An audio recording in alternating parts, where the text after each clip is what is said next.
Halo semuanya, kembali lagi bersama Candela Course. Kali ini saya akan membahas soal KSK IPA SMP tahun 2020 soal 6-10.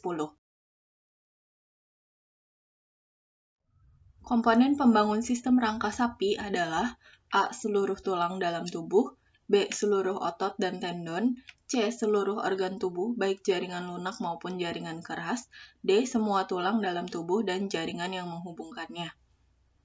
Jawabannya adalah D. Semua tulang dalam tubuh dan jaringan yang menghubungkannya.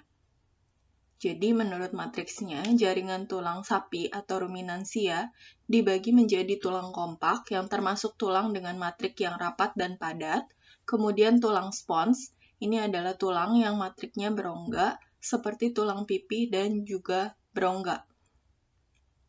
Kemudian menurut bentuknya, tulang dikelompokkan sebagai berikut.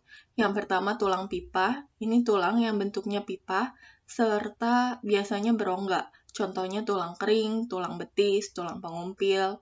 Kemudian ada tulang pipih, tulang dengan yang tersusun dari dua lempengan, yaitu tulang kompak dan tulang spons.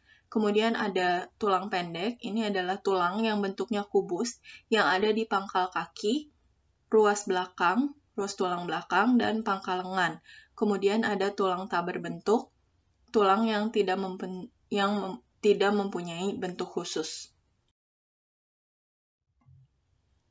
Fungsi tulang adalah menjadi pemberi bentuk tubuh, menahan dan juga menegakkan tubuh yang vital, melindungi alat-alat yang vital, tempat menyimpan mineral, tempat perlekatan otot, dan tempat pembentukan sel darah.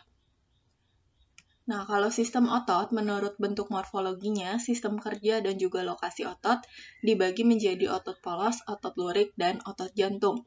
Otot lurik ini bekerja di bawah kesadaran, fibril-fibrilnya ada di jalur-jalur melintang yang sangat gelap dan juga terang dengan menyusun atas berselang-seling. Sel-selnya ini membentuk silinders dan memiliki inti banyak. Otot rangka mempunyai sebuah kemampuan dalam berkontraksi secara cepat menggunakan masa istirahat secara berulang-ulang. Kemudian nomor 7, hambatan fisik pada manusia yang membentuk bagian dari sistem kekebalan adalah A. Kulit dan membran mukus, B. Kulit dan membran mukosa, C. Tulang dan membran mukosa, D. Kulit, suhu tubuh, dan membran mukosa. Jawabannya adalah kulit dan membran mukosa. Jadi sistem pertahanan tubuh itu ada yang non-spesifik dan ada yang spesifik. Untuk yang non-spesifik ini ada dibagi menjadi dua, yang eksternal dan internal. Untuk yang eksternal, untuk menghalangi atau sistem pertahanan tubuh di luar, yang secara langsung dari lingkungan luar, ada kulit dan membran mukosa. Kemudian kalau yang internal, ini ada sel darah putih, sel pembuluh alami, dan peradangan. Kemudian sistem pertahanan tubuh spesifik ada limfosit B dan limfosit T.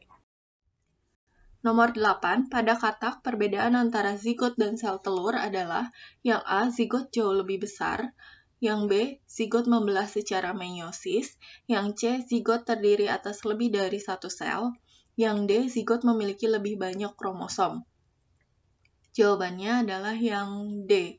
Nah, zigot membelah secara mitosis. Jadi ini salah ya. Karena zigot akan mengalami pembelahan secara mitosis, yaitu dari satu sel menjadi dua sel. Dua sel menjadi 4 sel menjadi 8 sel, dan seterusnya.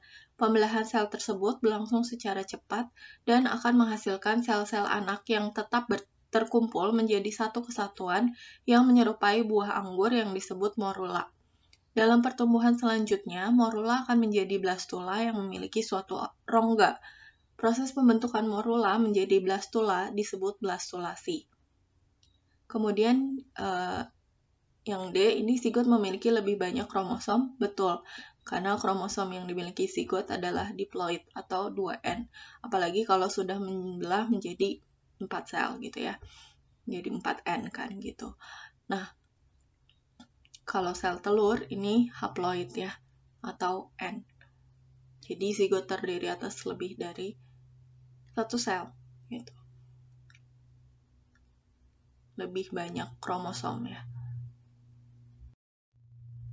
Kemudian nomor 9, berdasarkan data pada tahun 2007 di Indonesia kasus tuberkulosis atau TB mengalami peningkatan. Salah satu penyebab utama peningkatan kasus ini adalah yang A. Kemacetan lalu lintas, B. Peningkatan populasi udara, C. Penurunan kualitas hidup masyarakat, atau D. Pemanasan global meningkatkan suhu rata-rata. Jawabannya adalah C. Penurunan kualitas hidup masyarakat. Contohnya gizi buruk, merokok, dan lain-lain ini lebih rentan terkena tuberkulosis. Kemudian nomor 10, pankreas memiliki kelenjar endokrin dan kelenjar eksokrin. Bagian endokrin terdapat di bagian titik-titik, melepaskan titik-titik. Jawabannya adalah bagian endokrin terdapat di bagian pulau Langerhans dan melepaskan hormon ke pembuluh darah. Jadi, kelenjar pankreas memiliki dua fungsi, yaitu fungsi eksokrin dan fungsi endokrin. Pankreas menghasilkan berbagai hormon yang mengendalikan metabolisme glukosa tubuh. Dengan fungsi endokrin, pankreas mensekresikan insulin, glukagon, dan somatostatin. Pulau pankreas atau Pulau Langerhans adalah daerah pankreas yang mengandung sel-sel endokrin atau penghasil hormon. Fungsi kelenjar endokrin adalah mengeluarkan hormon. Hormon ini tidak dialirkan melalui saluran pankreas, melainkan langsung ke aliran darah. Hormon tersebut adalah insulin. Insulin akan mengikat glukosa dari darah untuk dibawa ke beberapa jaringan di dalam tubuh agar bisa digunakan sebagai energi. Hormon insulin ini juga penting bagi hati karena membantu hati menyerap glukosa dan menyimpannya sebagai glikogen. Glikogen berguna untuk tubuh saat membutuhkan energi ekstra. Saat glukosa dalam darah terlalu rendah, hormon glukagon yang akan memecah kembali glikogen menjadi glukosa di hati.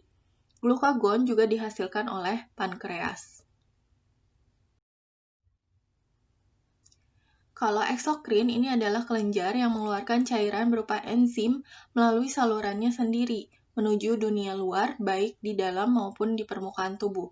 Contohnya seperti kelenjar air liur, kelenjar keringat, kelenjar air susu ibu, kelenjar lendir, kelenjar sebasea atau minyak, dan kelenjar air mata. Pankreas menghasilkan enzim yang berguna untuk memecah makanan sehingga dapat dicerna dan diserap oleh tubuh. Enzim tersebut memiliki fungsi masing-masing, misalnya lipase untuk menguraikan lemak menjadi kolesterol dan asam lemak.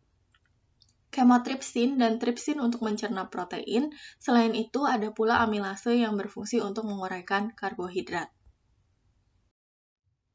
Oke, sekian dulu untuk video kali ini. Thank you for watching. Jangan lupa untuk like, share, komen, dan subscribe. Follow Instagram kita di @kandelacourse dan Facebook kita di Kandela Course Cikarang. Semangat!